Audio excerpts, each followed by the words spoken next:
आमचे ज्येष्ठ नेते सन्माननीय आदरणीय सुभाष बापू, समाधान अवताडे साहेब असतील, सचिन कल्याण शेट्टी साहेब असतील, आदरणीय कलेक्टर महोदय, आयुक्त महोदय, सगळ्यांचंच मी या ठिकाणी आणि आपल्या सगळ्यांचं स्वागत करतो। आज पहिलीच जिल्हा नियोजन कमिटीची बैठक झाली आणि या बैठकीमध्ये जिल्ह्याच्या आराखड्या संदर्भात चर्चा झाली, विकास कामांच्या बाबतीत चर्चा झाली, काही प्रश्न आहेत त्या संदर्भात चर्चा झाली। पण या बैठकीमध्ये साधारण जिल्ह्याचा जो आपला जिल्हा वार्षिक योजनेचा जो आराखडा आहे त्या आराखड्याला 861 कोटी रुपयाच्या आराखड्याला मान्यता आजच्या बैठकीमध्ये दिली।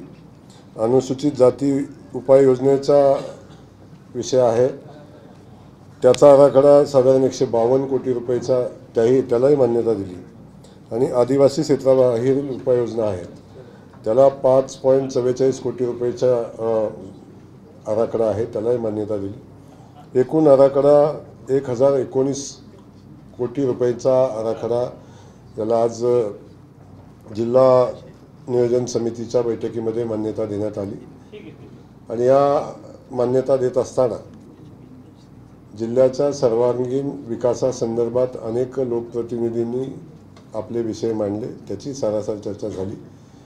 कुठल्या विषयाला प्राधान्य दिलं पाहिजे याच्याही काही सूचना आलेल्या आहेत, त्याही सूचना आम्ही नोट केलेल्या आहेत। त्यामध्ये काही विभागांना अतिरिक्त पैसे कसे देता येतील, खास करून ट्रान्सफॉर्मरसाठी असेल जास्तीच्या पैशाची तरतूद कशी करता येईल याही संदर्भात चर्चा झाली आणि या सगळ्याचा आराखडा ॲक्च्युली या आराखड्याला मान्यता मिळाल्यानंतर आपल्याला याचं नियोजन करता येईल, ते नियोजन आम्ही करू आणि या जिल्ह्याच्या सगळ्याच प्रश्नासंदर्भातली लोकप्रतिनिधींची भूमिका समजून घेऊन जिल्ह्याचं प्लॅनिंग वर्षभराचं आम्ही करतो आहे। पाठीमागच्या वर्षीचा आराखडा जो आहे तो या आराखड्याच्या अंमलबजावणीचा विषय होता, त्याची अंमलबजावणी मला वाटतं खूप चांगलं काम जिल्हा प्रशासनाच्या वतीनं झालेलं दिसतं। 83% खर्च आलेल्या निधीतून झालेला आहे।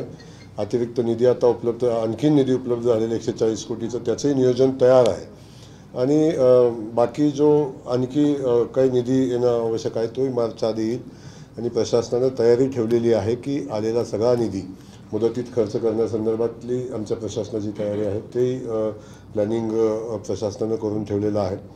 यामध्ये काही विभाग आहेत, काही अधिकारी आहेत, आपण सगळेजण तिथं होता तेही आपण बघितलं की त्यांचं कामाच्या संदर्भात खूप कंप्लेंट्स आहेत, त्याही विषयात संदर्भात आम्ही गंभीर दखल घेतलेली आहे आणि त्या विभागाच्या संदर्भात खास करून क्रीडा खात्याचा विषय होता, त्या संदर्भातल्या कंप्लेंट्स आपण बघितलेल्या आहेत आणि खास करून आरोग्य खात्याच्या कंप्लेंट्स आहेत ज्याच्यामध्ये काही गंभीर गोष्टी आहेत की प्लॅनिंग कमिटीनं मान्यता न दिलेल्या कामांना मंजुऱ्या देणं हा तसा सिरियस विषय आहे।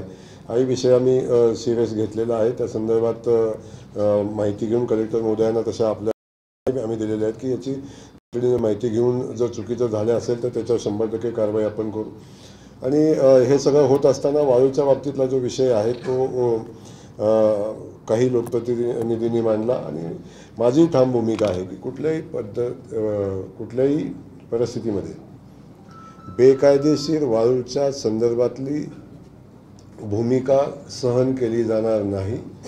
संबंधित अधिकाऱ्यांच्या संमतीशिवाय हा वाळू उपसा होत नाही, स्थानिक प्रशासन सोबत असल्याशिवाय, स्थानिक यंत्रणा सोबत असल्याशिवाय हा वाळू उपसा होत नाही।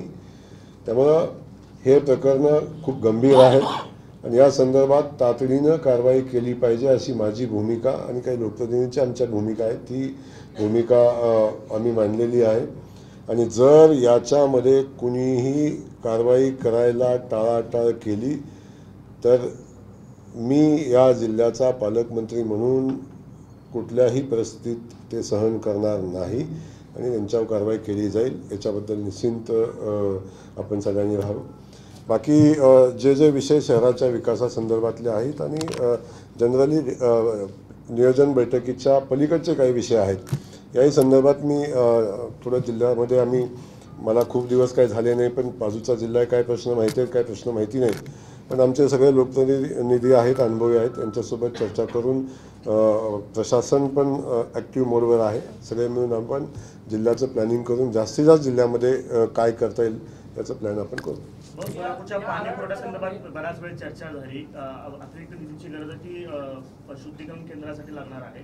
त्या संदर्भात आपण राज्य सरकारनं पाठपुरावा करून कशा पद्धतीने केला नाही, मुळात समांतर जलवाहिनीचा विषय जो आहे तो खूपच महत्त्वाचा आहे. मी आत्ता दुसरी एक बैठक केली त्यावेळी मी बघितलं की आपण पिण्याच्या पाण्यासाठी जे पाणी आपण सोडतो त्याच्यातनं खूप मोठं पाणी म्हणजे साधारण 5 TMCच्या वरचं एक आवर्तन आहे, 3 आवर्तन आपण सोडतो आणि त्याचं वेस्टेज ऑफ वॉटर जे आहे ते प्रमाण खूप मोठं आहे आणि त्यातनं ह्या समांतर जलवाहिनीनं ते खूप पाण्याचं सेव्हिंग आपलं होणार आहे. त्या हिशोबानं माझं तर म्हणणं अतिरिक्त पाणी गावाला मिळायला काय अडचण नाही, पण थोडंसं माझ्या दृष्टीनं काय विषय आला की जर ही समांतर वाहिनी झाल्यानंतर गावाच्या पाणी पुरवठ्यामध्ये जो काही तफावत आहे ते भरून निघेल का, किमान 3-4 दिवसानं पाणी येतं ते अंतर कमी होईल का, हा विषय महत्त्वाचा आहे. याच्यामध्ये काही गोष्टी आहेत की त्याच्यामध्ये जो WTP प्लॅन जो विषय आहे त्याच्या जमिनीचा विषय, वन खात्याच्या जमिनीचा विषय आहे, त्याची अडचण आहे आणि त्यामुळे तो प्लॅन्ट बसवेपर्यंत याच्यामध्ये सुधारणा होणं तसं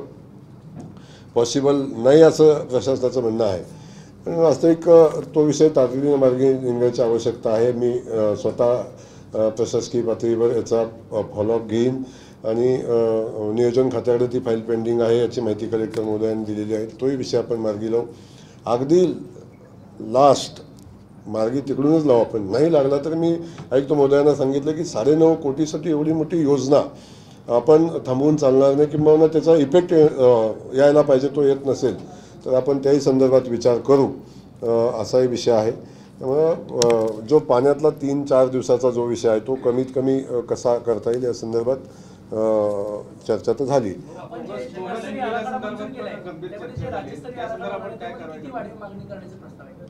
आता वाढीव मागणी करूनच आपण प्रस्ताव दिलेला आहे. मागची मागणी जी आहे वाढीव मिळून 858 कोटी रुपयाचा मागचा जो विषय आराखडा होता त्यात आपण जवळजवळ 200 कोटीची वाढ मला वाटतं केलेली आहे आपण. आणि तो आराखडा साधारण माझ्या 1000 कोटीच्या पुढं 1020 कोटीचा आराखडा झाला. 200 कोटीच्या आसपासची आपण वाढीव मागणी केलेली आहे. वाळूमाफियांच्या अनुषंगाने आपण काही सूचना केलेल्या आहेत. काय नक्की निर्णय झाला, कारण प्रांताधिकाऱ्यांसारख्या बड्या अधिकाऱ्यांवर हल्ले होतात वाळूमाफियांकडून, आपण काय सूचना दिलेल्या आहेत? आपण बघितलं असेल की त्यांच्यावर तातडीनं कडक कारवाई झालेली आहे. कलेक्टर महोदयांना ज्या ज्या वाळू तस्कर आहेत आणि त्या तस्करांच्यावर कारवाईचा अहवाल आम्ही मागितलेला आहे आणि ज्यांच्या ज्यांच्यावर वाळूचे गुन्हे 1-2 पेक्षा 3 पेक्षा जास्ती आहेत त्यांच्यावर कायदेशीर कारवाई केली जाईल. यातलं कसं आहे, नवीन वाळू धोरण आलेलं आहे, नवीन वाळू धोरण आलेलं आहे, त्या अनुषंगाने जर अंमलबजावणी झाली तर सगळं प्रकार थांबला जाईल. मुळात भाऊ, वाळू धोरण बदलल्यामुळे शासनाने मागच्या सरकारने 2 वेळा वाळू धोरण बदललं, त्याच्यामुळे लिलाव वेळेत होऊ शकले नाही आणि लिलाव वेळेत न झाल्यामुळे हे वाळू तस्करांचं फॅड वाढलेलं. मुळात लिलावाची प्रोसेसच मुळात वाळू धोरणामध्ये आता नवीन धोरणामध्ये लिलावाची प्रोसेस नाही. वाळू काढून देणं, वाळू नदीतनं काढून ते देणं हा विषय आहे. त्या विषयात मला माहिती नाही काय प्रगती आहे. मी थोडं माहिती घेईन. मी माहिती घेईन आणि आज वाळूचं नवीन धोरण येते. आता धोरण किती तयार झाली तरी त्या धोरणावर यांच्याकडं सगळ्या तस्करांच्याकडं तोड आहे. सगळ्या तोड आहेत त्यांच्याकडे, अगोदर तयार झालेले. पण शेवटी मला एक माहिती आहे, प्रशासनानं जर ठरवलं वाळू तस्करी होऊ द्यायची नाही तर होऊ शकत नाही.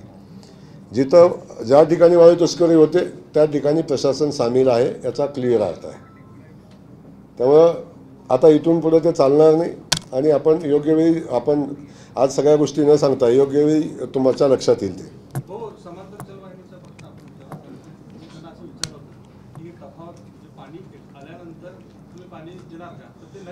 WTP प्लॅन बसल्यानंतर शेवटी पाणी काय नदीतनं धरणातनं उचलून डायरेक्ट शहराला नाही देऊ शकत आपण.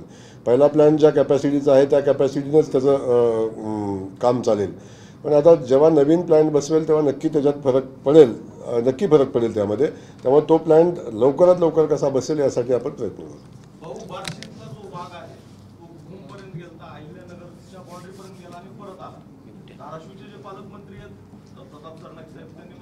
ऑपरेशन टायगर राबवणार आहे, तर तो वाघ आपल्या जिल्ह्याला सुद्धा त्रास देतोय बार्शीला. तर आपलं तसं काही वन विभागाला सूचना आहेत का, विशेष सूचना वाघ पकडण्यासाठी?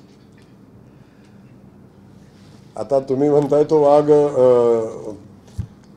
पकडण्यासंदर्भात मला ॲक्च्युली तुमच्याकडून मिळालेली माहिती आहे, मला या संदर्भात माहिती नाही, त्यामुळं मी आपल्याला माहिती घेऊन सांगू. सोबत 2 बिबटे पण आहेत, 1 वाघ आणि 2 बिबटे. यामध्ये वन विभाग खरं तर serious नाही असं एकंदरीत पाहायला मिळतं. कारण जर पालकमंत्र्यांना ज्या गोष्टीची कल्पना नसेल तर मग सर्वसामान्य लोक आपण लगेच त्या कल्पनेवर जाऊ नका, कल्पनेवर आधारित बोलू पण नका. आपल्याला मी एवढंच सांगेन की जी माहिती आपल्याला आहे त्या माहिती संदर्भात मी बोललो. मी माहिती आता जो चर्चेत विषय आलेला आहे आणि चर्चेत आलेल्या विषयासंदर्भात मी अधिकाऱ्यांशी चर्चा करतो आणि मग आपल्याला अपेक्षित उत्तर मी देतो. ज्या ठिकाणी बांधकाम चालू आहे ग्रामपंचायत नगरपालिका त्या बांधकामदारालाच विचारलं कुठून वाळ वाढली तर हा प्रश्न मिटणार नाही. आता आपण जो विषय घेतलेला आहे, आपण कुठून वाळू आणली म्हणून हा प्रश्न सुटणार आहे. आता मी पहिल्यापासून सांगतो की वाळू धोरण बनवत असताना काही गोष्टी आपण बनणं आवश्यक आहेत. त्या गोष्टी आपण किती केल्या तरी पुन्हा त्याच गोष्टी समोर येतात. आता नवीन धोरण येतं, याच्यामध्ये ज्या त्रुटी राहिलेल्या आहेत ते काढून नवीन धोरण येईल असं मला वाटतं आणि त्यातून मार्ग निघतील. सांगली, लातूर आणि आपल्या सोलापूर जिल्ह्यातील बार्शीमध्ये सुद्धा हे प्रकरण उघडकीस आलेलं आहे. बार्शीमध्ये एक गुन्हा सुद्धा त्या संदर्भात दाखल झालेला आहे. कशा पद्धतीनं लाडक्या बहिणींच्या नावानं लूट करणाऱ्या या रॅकेटला आळा नाही, मुळात लाडक्या बहिणींच्या नावानं ही योजना जेव्हा चालते, आमच्या लाडक्या बहिणींना मदत होते. त्या योजनेमध्ये अशी लोक जर आली आणि मला नाही वाटत की ते लाडक्या बहिणी या करत असतील. हे क्रियानिष्ठ भाऊ यामध्ये सहभागी असतील. या सगळ्या भावांचा शोध आपण या निमित्तानं घेऊ आणि त्यांच्यावर नक्की कारवाई होईल. मला वाटतं कारवाई झालेली पण आहे आणि असं आढळलं तर नक्की त्याच्यावर कारवाई होईल, गुन्हेही दाखल होतील आणि त्याची वसुली होईल. हो, डीपीडी संदर्भात आज पहिली बैठक तुम्ही केंद्रात चालवली. अनेक अधिकाऱ्यांवरती टक्केवारीचे आरोप सामान्य सदस्यांनी केले. काही अधिकारी गैरशिस्त वागवत होते, त्यांना देखील तुम्ही शिस्तीच्या सूचना दिलेल्या आहेत. पहिली बैठकीचा नेमका अनुभव कसा होता आणि कशा पद्धतीनं जिल्ह्याच्या अधिकाऱ्यांना काय सूचना तुमच्या? आता माझ्या अनुभवापेक्षा तुम्हाला आलेला अनुभव मला वाटतं खूप महत्त्वाचा आहे. तुम्हाला पहिल्या बैठकीचा अनुभव कसा आला या संदर्भात तुम्ही लिहा, मी पुढच्या बैठकीत सांगेन तुम्हाला माझा अनुभव कसा होता.